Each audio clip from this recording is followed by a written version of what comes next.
Level 1. The Believer. The first trade closes green and you screenshot it before the number even settles. Not for anyone else, just for you, just to prove it happened. You found a system on YouTube at 1:47 a.m., and it made sense in a way that school never did. You paper traded for 11 days and went 8 for 11, and that felt like proof. You funded the account with $2,400.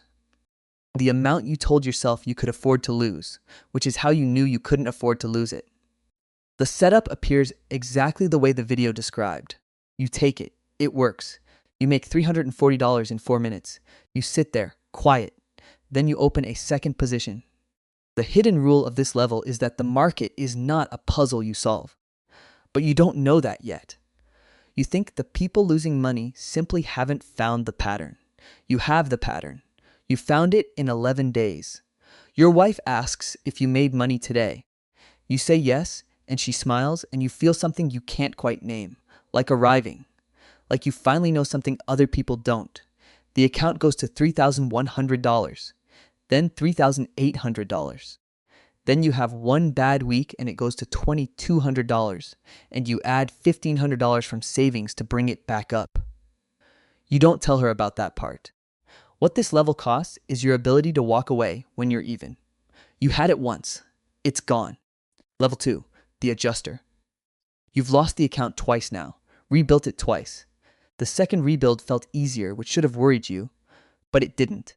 You spend $340 on a course that teaches you the same things you already know, but with more confident language. You buy a second monitor. You start a trading journal in a notebook with a black cover, and you fill it for 19 days straight before stopping. The last entry reads, whipsawed on NVIDIA, reread the entry rules again, think the issue is patience. It is not patience. You are managing $4,700 now, and each loss feels like a math problem you should have solved. You go back to the chart after every trade. You draw lines. You find the spot where you should have exited. It's always obvious afterward. You've started calling this learning. It is not learning. It is punishment with extra steps. Someone on the forum says you need more screen time. You have 600 hours of screen time. You spend $180 on a trading psychology book. You read the first 4 chapters and agree with all of it. Nothing changes. One afternoon, your daughter asks you to watch a movie with her, and you tell her you're almost done. When you close the laptop 2 hours later, the movie is over and she's asleep on the couch. You sit next to her for a few minutes. You don't think about trading. Then you do. What this level costs is the clean relationship you had with losing. Before this, losing something felt bad. Now it produces a specific hunger. That hunger will be with you for a long time. Level 3, the one who stays. Most people leave around here. You don't. You're not sure if that's discipline or stubbornness or if there's a difference. The account is at $11,000. You haven't blown it up in 8 months. This is the longest streak of not blowing it up, and you've stopped calling it a streak because you're afraid naming it will end it. You've cut your trade frequency by 60%. Not because someone told you to, because you watched your own data for 3 months and saw that 70% of your losses came from the third trade of the day. You don't take a third trade anymore. Nobody taught you this. You found it in the wreckage. You've stopped looking for the perfect system. This is not wisdom. This is exhaustion that found a productive outlet. The losses still hurt, but the hurt is now information instead of verdict. When you're wrong, you close the position before your hand finishes the thought. 9 months ago, you argued with your stops. You moved them. Twice. Both times it ended the same way. Your risk is $120 per trade. On a bad day, you lose $240. You used to lose 800s on a bad day because bad days made you press. You don't press anymore. You don't know exactly when that stopped. You just noticed one afternoon that it had. The broker who handled your 401k at your old job calls to check in. You mention you've been trading for 2 years. There's a pause on his end that you recognize. 6 months ago, that pause would have made you defensive. Now you just let it sit there. What this level costs is your tolerance for people who are still in level 1. You love them. You can't talk to them about this anymore. Level 4, the professional. You manage $2.3 million in open positions before 9 a.m., and none of it feels like real money anymore. This is a feature, not a warning sign. Or it's both. You've stopped trying to figure out which. You have a routine that took 3 years to build and 20 minutes to execute each morning. Coffee at 7:10. Charts at 7:20. No news, no Twitter, no Discord, no forums. The opinions of people who are not flat before the weekend are not information. When a trade goes against you by 2%, you already know what you're doing. Not because you're calm. Because the action is rehearsed enough that calm isn't required. The body just does it. This took longer to build than anything else, and nobody talks about it because it doesn't sound impressive. It sounds like the absence of something. The analyst who wouldn't return your calls 18 months ago just sent you his personal number. You saved it. You haven't used it.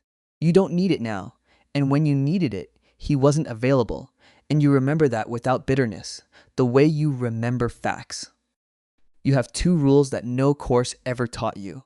First, the market will always give you another chance to take the trade you missed, and that chance will look slightly worse.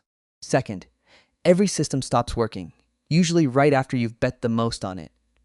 You told your brother about Rule 2 at Thanksgiving. He nodded and changed the subject. You watched him do it and felt nothing in particular.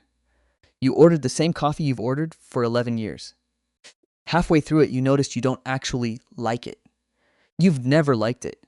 You just never stopped. What this level costs is the pleasure of being surprised. You wanted certainty. You got it. They are not the same thing. Level 5, the room. There is a moment when you walk into a meeting and the conversation shifts. Not dramatically, nobody announces anything, but the air pressure changes. Someone who was talking stops being the person talking. You have 11 years in the market. You are not the smartest person in most rooms. You stopped being bothered by that somewhere around year 7, when you noticed that the smartest people in rooms were often the last ones to act. You run $40 million now. The number is large enough that it stopped being large. It's a number you manage the way you manage anything, with process. The size changed. The process didn't. The decisions you make would have been impossible for you to make at level 3. Not because they require more intelligence, because they require having already lost amounts that would have felt catastrophic then. The capacity to decide is built from the scar tissue of previous decisions. There is no shortcut to scar tissue. You have 2 analysts who work for you. Good ones. When they bring you a thesis, you listen to all of it and then you ask one question. And the question is always some version of, where are you wrong? They're getting better at answering it. One of them reminds you of yourself at level 2. The hunger, the notebook, the certainty. You don't tell him that. It wouldn't help him. Your father died in March. You were at your desk when you got the call. You flew home that evening and you were back Monday. Someone on a forum later asked how you maintained discipline during personal crises, and you didn't answer. The honest answer is that the discipline and the grief sat next to each other without touching, and you're not sure what that says about you. You went through his things and found a letter he'd written but never sent. You read it in his kitchen. You stood there for a long time. You don't know what you were waiting for. What this level costs is the part of you that thought arriving somewhere would feel like something. Level 6. After. There is no dramatic marker for this level. You didn't notice when you entered it. The account is what it is. The process is what it is. On most mornings, this is enough, and on some mornings, it isn't.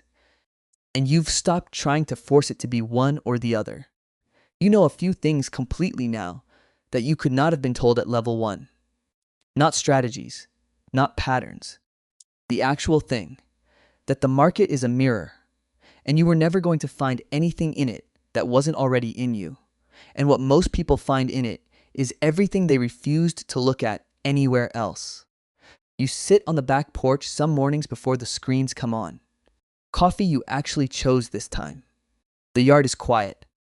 The notification you set to remind you about pre-market fires at 7:15, and you don't need it because you're always already awake. There is a number in the account that, if you converted it fully and never traded again, would fund the rest of your life. You've known this number for 2 years.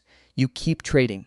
You've thought about why and arrived at the honest answer, which is that you don't know what you would do in the quiet.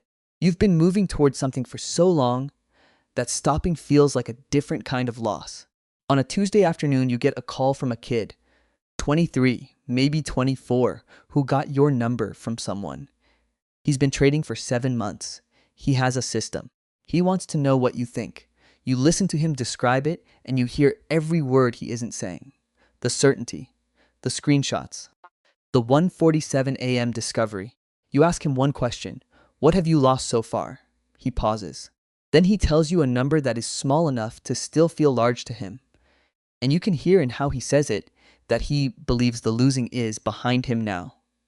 You tell him to keep a journal, to track not just the trades, but what he was thinking before each one. He says he will. You both know he'll do it for a few weeks. After you hang up, you sit there. The yard is still quiet. Somewhere in the background, a market is open, and inside it, someone is taking their first trade and watching the number go green and reaching for their phone to take a screenshot. You were that person once. You remember what it felt like. You remember it the way you remember a place you lived when you were young, with complete accuracy and no ability to go back.